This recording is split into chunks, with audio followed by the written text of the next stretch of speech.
HRC के रूस के खिलाफ मतदान हुआ है। तो रूस के खिलाफ मतदान में भारत ने हिस्सा नहीं लिया है। हालांकि तो जो यूएनएचआरसी में रूस के खिलाफ मतदान हुआ उसमें ये मांग रखी गई है कि सभी पोर्ट फिलहाल बंद कर दिए जाएं, क्योंकि रूस के खिलाफ कई देश अब उतरे हुए हैं। उनका कहना है कि प्रतिबंध ज्यादा से ज्यादा लगाया जाए, शायद इससे युद्ध पर विराम लगाए रूस, लेकिन अभी तक ऐसा होता हुआ दिखाई नहीं दे रहा है। और हालांकि रूस के खिलाफ मतदान में भारत ने हिस्सा नहीं लिया।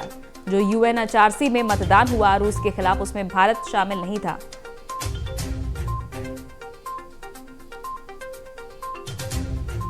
तो सभी पोर्ट पर फिलहाल प्रतिबंध लगाने की मांग कई देशों ने रखी है और यूक्रेन की भी यही अपील है कि रूस के लिए सभी दुनिया के पोर्ट बंद कर दिए जाएं।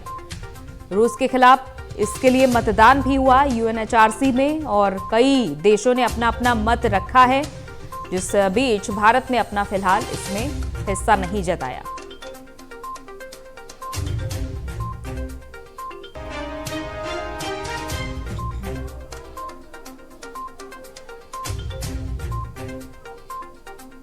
तो डिबेट हुई है, वहां पर पक्ष रखा है। 29 देशों ने भारत में वोटिंग में हिस्सा नहीं लिया है।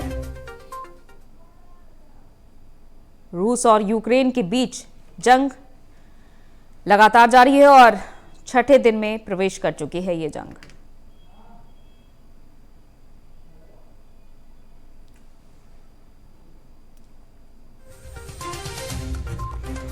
देखिए, रूस की सेना यूक्रेन की राजधानी कीव पर बमबारी लगातार करने में जुटी हुई है। संघर्ष हर ओर लगातार जारी है। इस बीच यूएनएचआरसी में वोटिंग कराई गई, जिसमें यूक्रेन ने मांग रखी है कि सभी पोर्ट को बंद कर दिया जाए। रूस के लिए दुनिया के सभी पोर्ट बंद कर दिए जाएं।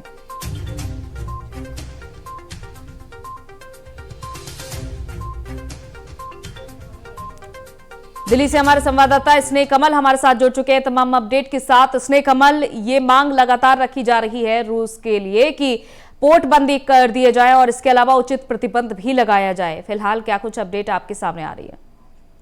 जी, जिस तरह से संयुक्त राष्ट्र सुरक्षा परिषद की बात करें, जिस तरह से कल बैठक को तमाम देश से जो विरोध में रहे, हालांकि अगर भारत की बात करें तो उसके साथ शुरू से जो है भारत, चीन और यूएई, 3 देश ऐसे हैं जो हमेशा जो है मतदान में हिस्सा नहीं रहती कि दुनिया के तमाम देश ये मांग कर रहे हैं कि रूस के लिए जो सभी जो है एयरपोर्ट हो या जो है जो विमानपत्तन होते हैं उन्हें बंद किया जाए, या जो है इसके लिए जो समुद्री जहाज होते हैं उनके लिए जो भी पत्तन होते हैं सभी जो है बंद कर दिए जाए। हालांकि ये अभी संयुक्त राष्ट्र के ऊपर है क्या फैसला करता है, लेकिन दुनिया के तमाम देश तमाम तरह के जो प्रतिबंध हैं उसे चाहते हैं, क्योंकि जब तक रूस के ऊपर किसी भी प्रतिबंध का जिस तमाम जो सैंक्शन लगे हुए संयुक्त राष्ट्र के लगे हुए हैं या अमेरिका ने लगाया, अमेरिका के मित्र देशों ने जो लगाया है, वो अभी तक रूस पर कोई असर नहीं पड़ा। अब प्रतिबंध के रूप में कोई बड़ा प्रतिबंध चाहते हैं, जिस तरह 2 दिन पहले रूस ने परमाणु युद्ध की अपरोक्ष धमकी दी है, अपने तमाम सैनिकों को तैयार रहने के कहा है, तो कहीं न कहीं दुनिया में इस बात को लेकर खलबली है। सभी चाहते हैं कि रूस पर कोई बड़ा और कड़ा प्रतिबंध हो। अब तक के जो प्रतिबंध है उससे साफ अंजलि रूस पर कोई असर नहीं पड़ा है। जिस तरह से रूस ने कुछ साल पहले क्रीमिया और जॉर्जिया पर कब्जा किया था, उस समय जो प्रतिबंध लगे थे उससे सबक लेते हुए जब रूस ने यह प्लान बनाया तो वो यूक्रेन पे हमला करेगा, तो आज से नहीं, अंजलि इसकी तैयारी से 4 साल 5 साल पहले करी थी। इसका अंदाजा इसी बात से खुलासा होता है कि जब रूस ने तमाम जो है औद्योगिक संबंध है धीमे धीमे पश्चिमी देशों से या अमेरिका से हटाते हुए उसने फोकस किया जापान पर, चीन पर और भारत पे। उसके जो सेंट्रल बैंक ऑफ रशिया है, जो जिस तरह से भारत का रिजर्व बैंक है उसी तरह रूस का सेंट्रल बैंक ऑफ रशिया है, तो उसने भी तमाम अपनी गतिविधियां जो उसके डॉलर का भंडार था, जो विदेशी मुद्रा का भंडार था, उसमें इजाफा करते हुए अपनी तैयारी कर ली थी। और रूस के सबसे ज्यादा जो है गोल्ड खरीदे, उसने सबसे ज्यादा सोने का जो है भंडारण किया। उसे पता था कि जिस तरह से अगर हम कभी यूक्रेन पे हमला करेंगे तो दुनिया के तमाम देश हमसे जो बंदिशें लगाएंगे, पाबंदियां लगाएंगे, हमें दुश्वारियां होंगी। उन दुश्वारियों से बचने के लिए रूस ने जो है 4 साल पहले तक तैयारियां कर ली थी और अब तक जो है प्रतिबंध लगे हैं अंजलि पर, कोई असर नहीं है। इससे दुनिया के तमाम देश जो आप जैसा कि आपने कहा कि बंदरगाहों के लिए और क्या कहते हैं हवाई अड्डों की जो प्रतिबंध की बात कही जा रही है, सिर्फ इसीलिए कि रूस को कोई कड़ा संदेश जाए, रूस को सबक मिले, जिससे तमाम जो खेल संस्थाओं ने भी जो है रूस को। लेकिन श्रेय कमल, इस वोटिंग में, ये जो यूएनएचआरसी में वोटिंग हुई है, इसमें भारत ने हिस्सा नहीं लिया, क्या बड़ी वजह समझी जाए?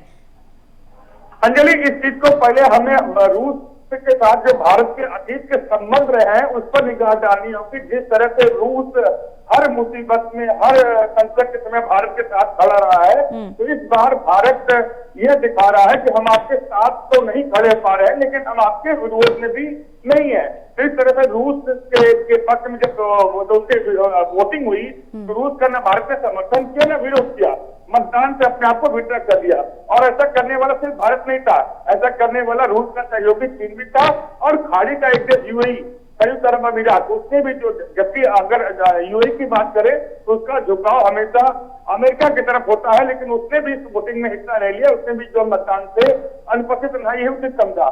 जैसा कि मैं कह रहा था कि इसको, इन चीजों को देखने से पहले हमें अतीत पर एक बार निगाह डालनी होगी।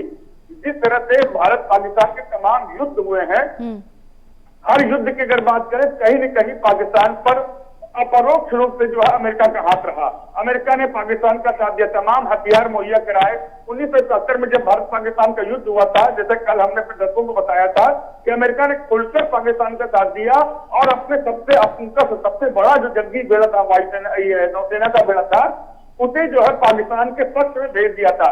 जैसे ही ये खबर आई कि अमेरिकी नौसेना पाकिस्तान का मदद करेगी, तो रूस ने कड़ा संदेश जो है अमेरिका को भेजा, अगर आप पाकिस्तान से लड़ेंगे और भारत पे हमला करेंगे तो रूस यह समझेगा कि यह रूस पर हमला है और उसका जवाब हम देंगे।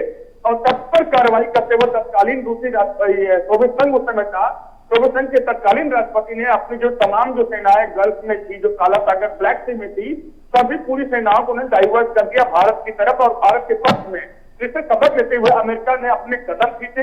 ये तमाम चीजें जो रही हैं, और जो भी रूस भारत को जो है रक्षा संसाधन मुहैया करता है, आज भी हमें यह याद रखना होगा कि रूस भारत का सबसे बड़ा जो रक्षा साझेदार है।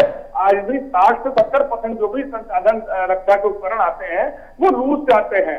और सबसे बड़ी बात, जो इस समय दुनिया का सबसे उन्नत, सबसे विकसित एयर डिफेंस सिस्टम है S-400, वो भारत को रूस दे रहा है, और क्षमा करें, एक दे भी चुका है। तो तमाम चीजें हैं, इनको देखते हुए भारत ने जो है कहीं न कहीं अपना पक्ष निष्पक्ष रखने की तरफ दिखाया है, लेकिन निष्पक्ष रहते हुए भी भारत कहीं न कहीं रूस की ओर झुका है। अंजलि, चलिए, बहुत बहुत शुक्रिया स्नेह कमल तमाम जानकारी के लिए आपका। और उधर आज महाशिवरात्रि का महापर्व है, तो श्रद्धालुओं की भीड़ भी देखने को मिल रही है मंदिरों में, जहां महाशिवरात्रि पर दर्शन के लिए श्रद्धालुओं की कतारें लगी हुई हैं। सुबह से ही मंदिरों में श्रद्धालुओं की कतार लग रही है। मंदिरों में बम बम भोले के जयकारे गूंज रहे हैं। लखनऊ के प्रसिद्ध बुद्धेश्वर महादेव मंदिर में भी भारी भीड़ दिखाई दी, और इससे पहले हमने आपको तस्वीरें दिखाई जगह जगह से, चाहे वो काशी विश्वनाथ हो या फिर हरिद्वार